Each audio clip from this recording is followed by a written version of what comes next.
People waste the time. I'm not here. Good afternoon, everybody. Try to keep it light. But there is necessity to give out and disseminate information. We are 910 AM Superstation. The views and opinions expressed on any program are those of the producers and or the persons appearing on the program and do not necessarily reflect the views and opinions of 910 AM Superstation or Adele Media. Good afternoon, everybody. Good afternoon. I want to start off by saying thank you for tuning in. I've been traveling a bit, so, bear with me. I'm glad that you all have. Listen, I want to start out talking about some local, for those people that are in Michigan, which I think many of my listeners are. I want to talk about some programs that if you know somebody that qualifies for, we need to jump on this. Okay, first of all, there is a program called Eligibility for Renewal, okay? And it's an open enrollment from October the 1st through October 31st. You must be age 62 or older, or disabled Detroit homeowner of any age, be approved for a 2022 property tax exemption, must have not received a home repair grant from the city of Detroit or more in the last 10 years. And if you do meet that criteria, you can call 313, I'll put this in the notes, 224-0274 between 9 a.m. and 6 p.m. and 9 to 5 on Saturday. It's a small window. They will notify people, I want to say, they say by April when will they notify people? By the spring of 2023. So for those of you who would qualify, y'all need to get on top of that. If you know family members, roofs are so expensive. But I see, look, I haven't been away so long, I done forgot my own protocol. James Just, hey there, checking in. J. Renee Walker, Cynthia Kennedy, happy Saturday. Denise Love, I'm blessed and highly favored, Westland. James Justice, Maryland. Hello, Patricia Del Cruz from Pueblo, Colorado. Sharon Skinner from Chicago. Clinton Brown, McCossick Tamsey, hello. And Wonderwood, Maryland has absolutely nothing. That's what James says. Okay, so listen. So I want y'all to know that in Detroit, if you know people who qualify, these roofs are expensive. Danita from Baton Rouge, Louisiana. I was down there, honey. My daughter was in school at LSU. Happy Saturday. I watch your show every Saturday, Queen. Well, we're going to be on tonight for Single and Satisfied. I'm going to be keeping it 100 and just dealing with a variety of topics. Oh, okay. James Just the H is silent. Good afternoon from Dallas, Texas, Angela Norman. Talking about relationships, talking about dealing with loss, talking about moving on, and talking about putting you on game a little bit. I'm gonna give you a little taste in a minute. But there's some, okay, so that's what I want you to know. These are for new roofs, okay? Also, the governor has approved $21.25 million grant funding for blight in Michigan. Now, that's interesting. I'm wondering how much of that grant money will go to businesses in Detroit, Black businesses, etc. Especially, are they going to get some of that blight money? $21.25 million. So that's going to be a concern as well. Now, I want to talk to y'all about this. I am, ooh, baby. Honestly speaking, I had 2 cups of coffee and I shouldn't have had that today. Okay. Because I'm a little geeked up.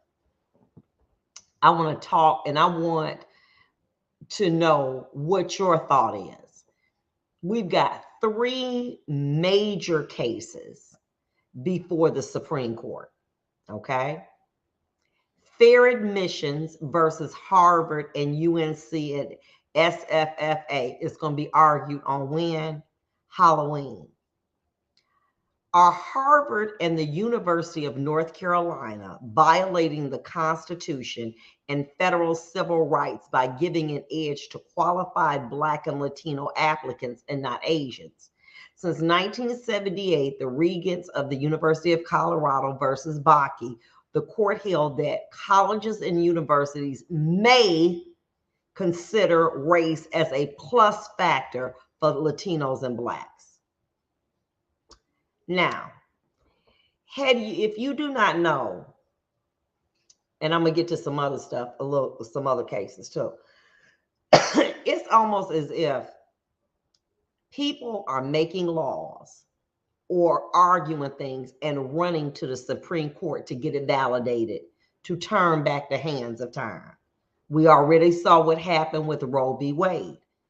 Now, remember, Bakke was a case that said that you could not use race as a factor in determining and allowing people to get into school. It was like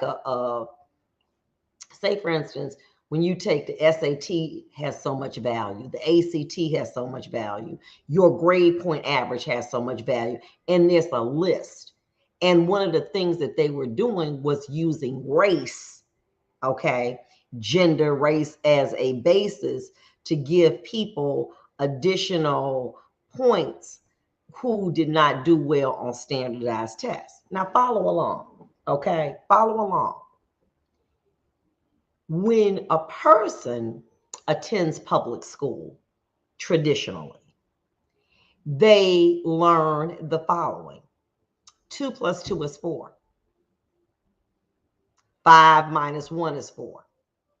But they never learn the fact that a -2 and a -6 and a positive, they always learn concretely. As a result, when you take the ACT and the SAT for all of those individuals who have taken it, it is not a concrete test. They may say, if you have 5 hats and 3 are red and 2 are blue, where's the green one?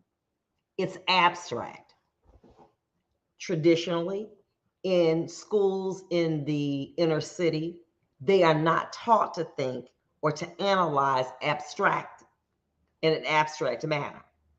What happens is many times when people take these tests, especially inner city students who have no prep, they do poorly. Why? Because it's the way that they're taught. It's not that they're dumb. It's the way that they're taught. They're taught in absolutes. They're not taught to think about things abstract in an abstract manner. So what happens is when you have a test like the ACT or SAT, the questions are posed in an abstract manner opposed to a real concrete manner, okay? Which means that you could have a 3.5 in the inner city, but if you're not taught this way, you're not going to do well on these tests. So what they did was say, well, we can't say that race is an exclusive reason, but we can say it's a plus factor. So now what do? They got this conservative Supreme Court.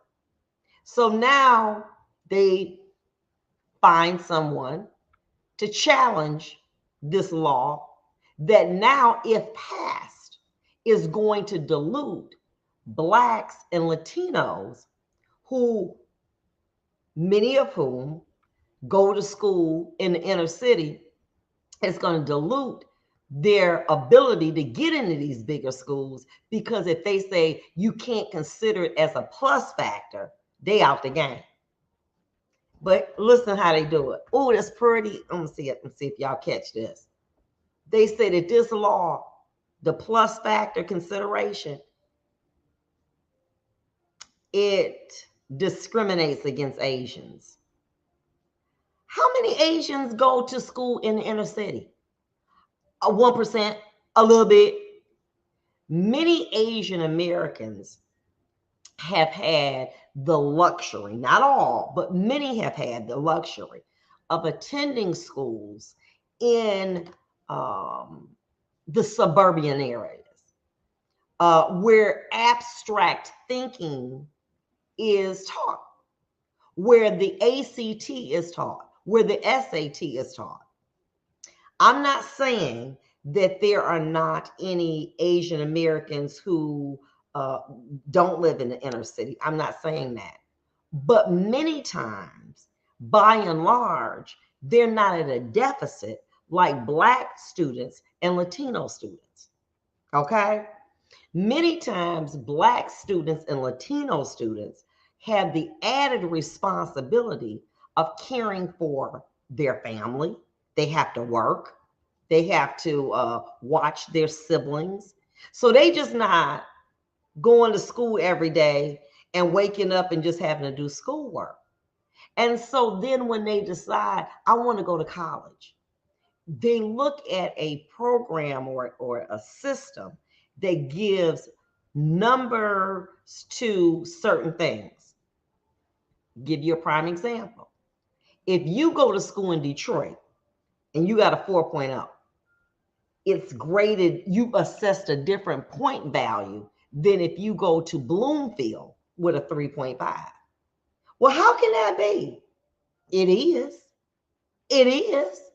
So what they're saying, in essence, is that a 4.0 in an inner city school is not the same as a 3.5 in a suburban school. But that's not how they're doing it. And so what happens is that many times if students don't score well on these tests, just not the ACT and SAT, but I'm just saying this overall assessment, they don't get into colleges, they don't get into universities, they don't get into law schools, medical schools. They're not doing that. So what is done is saying, oh, well, wait a minute. In order for us to challenge it, we're going to get someone from the Asian American community, just like they deal with Baki. They handpick somebody, probably of a conservative background as well, to challenge this law and says, oh, this law discriminates against Asian Americans because if you're Asian American, you're not giving this plus factor consideration. However, I'm not saying that they shouldn't have it. Include them too, if that's the issue. But don't exclude Blacks and Latinos, because what it's going to do is going to make it harder for them to get into university. We'll be back. I want to talk about that some more. What do you think? Is this racially motivated, or is this really a desire to maintain the status quo? We'll be back. Let's talk about it. If you've been